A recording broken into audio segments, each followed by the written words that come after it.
నిజామాబాద్ జిల్లా బోధన్ పట్టణంలో ACP Kiran Kumar media సమావేశం ఏర్పాటు చేసి మాట్లాడుతూ అమాయక యువతను కూలీలను ఆసరా చేసుకుని వారికి మత్తుకు బానిస చేసి ధనాన్ని అక్రమంగా సంపాదించుకున్న గంజాయి సరఫరాన్ని పట్టణ సీఐ వీరయ్య, ఎస్ఐ మహేందర్ వారి బృందం గుట్టు రచ్చు చేసిందని, నిందితులను రిమాండ్కు తరలించడం జరిగిందని వివరాలు తెలపడం జరిగింది. వ్యక్తి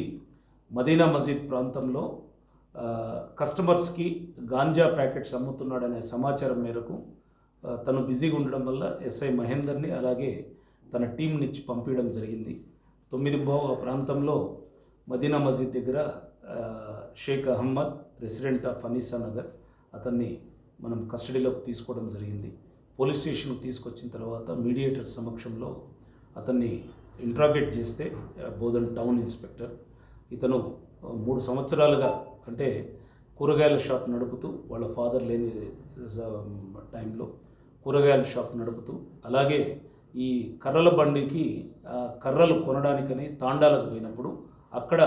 ఈ గంజాయి సేవించడం అలవాటు చేసుకున్నాడు ఈ అహ్మద్. తర్వాత ఈ అలవాటును కంట్రోల్ చేసుకోలేక ఈ కూరగాయల బిజినెస్ సరిగ్గా జరగకపోవడం వల్ల అతను సమాచారం సేకరించి ఇక్కడ లోకల్ యూత్కి అమ్ముదాము, డబ్బు సంపాదిద్దామనే దురుద్దేశంతో అతను సోర్స్ కనుక్కొని మహారాష్ట్రలోని కొండల్వాడిలో సాయిబాబా మందిర్, ఏదైతే పోచమ్మ బస్తీ సాయిబాబా మందిర్ ఉందో అక్కడ ఆ సాయిబాబా మందిర్ పక్కన ఉన్నటువంటి పార్వతీబాయి అని ఒక 65 years లేడీ ఈ గాంజా ప్యాకెట్స్ అమ్ముతుంది లూజ్గా అని చెప్పి తెలుసుకొని గత 3 సంవత్సరాలుగా ఈ పార్వతీబాయి దగ్గర తన దగ్గర డబ్బు ఉన్నప్పుడు పోయి తీసుకొని ఆ ప్యాకెట్స్ తీసుకొచ్చి అక్కడ 50 రూపాయలకు ఈచ్ ప్యాకెట్ కొన్న పక్షంలో ఇక్కడ 100 రూపాయలకు అమ్మడం అందరికి కస్టమర్స్ అందరికీ యూత్నంతా ఇతను ఆ వ్యసనానికి లోన్ చేస్తున్నాడు. ఈ విషయం తెలిసి వీరయ్య గారు మీడియేటర్స్తో సహా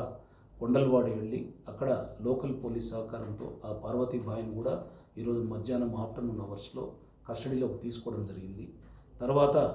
ఈ పార్వతీబాయిని అలాగే హ్యామద్ని